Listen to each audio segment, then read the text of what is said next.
बिस्मिल्लाहिर्रहमानिर्रहीम अस्सलाम वालेकुम। This is Ehtesham Khan. अल्लाह के फजल से आप सब लोग ठीक ठाक होंगे। और आज हमारे साथ जो टॉपिक है वो एनीमिया के बारे में। आज हम जिस टॉपिक पर बात करेंगे, एनीमिया को हम उर्दू में खून की कमी कहते हैं। इसके काजिज़ क्या हैं, इसकी वजूहात क्या हैं, इसके अलामात क्या हैं और इसको हम किस तरह ट्रीट करेंगे। पहले काजिज़ पर बात करते हैं कि किसकी वजह से इंसान एनीमिया का शिकार हो जाता है। जेनेटिक फैक्टर की वजह से भी इंसान एनीमिया का शिकार हो सकता है। एक्सेसिव ब्लीडिंग मतलब इंसान किसी हादसे का शिकार हो जाए, किसी एक्सीडेंट का शिकार हो जाए तो उनसे हद से ज़्यादा खून बह जाता है, तो इसकी वजह से भी वो एनीमिया का शिकार हो सकता है।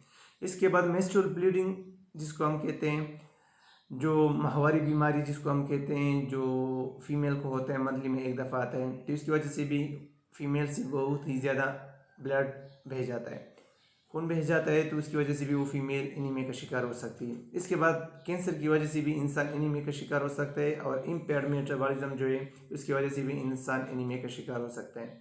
इसके बाद आते हैं कि इसकी अलामत क्या है, हमें कैसे पता चलेगा कि हम एनीमिया के शिकार है या ये इंसान एनीमिया का शिकार है। तो मैं वो अलामत आप लोगों के साथ शेयर करना चाहता हूँ। इंसान फटीग का शिकार होगा, मतलब थकावट बहुत ही जल्द, मतलब थकावट फील करेगा। सुस्ती का शिकार होगा।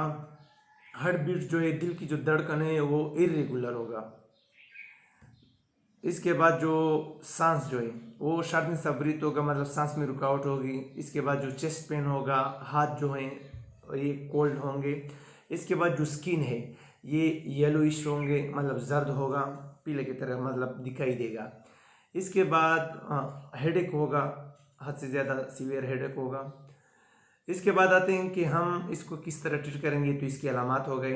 अब ट्रीटमेंट इसकी ये है कि आप लोगों ने होम रेमेडीज जो है, नेचुरल जिसको हम रेमेडीज कहते हैं, मतलब आप घर में ही इसका ट्रीटमेंट कर सकते हो। आप लोगों ने सबसे ज़्यादा विटामिन सी का इस्तेमाल करना है। अगर आप लोगों ने विटामिन सी का ज़्यादा इस्तेमाल नहीं किया तो एनीमिया की वजह से जो हमारा इम्यून सिस्टम है वो कमज़ोर हो जाता है।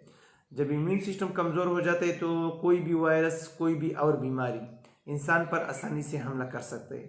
तो सबसे पहले आप लोगों ने अपने इम्यून सिस्टम मजबूत करना है। इसके बाद आप लोग योगर्ट का इस्तेमाल कर सकते हो जिसको हम दही कहते हैं।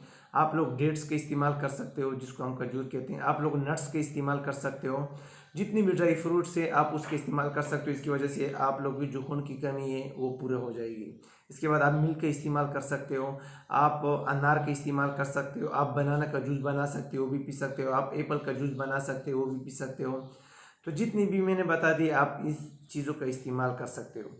इसका ये फ़ायदा होगा कि ये एनीमिया बहुत ही ज़्यादा, मतलब अब मैं इसके बारे में और क्या बता दूँ, इसलिए कि जितनी भी मैंने बता दी इंसान इन चीज़ों का शिकार हो जाता है। तो प्लीज़ जितनी भी लोग हैं आप लोग अगर इस रेमेडी को अपने इस्तेमाल में लाओ, और हाँ आप लोग ग्रीन वेजिटेबल का बहुत ही ज़्यादा इस्तेमाल किया करो, तो आप लोग को ये एनीमिया से बचा सकते हैं।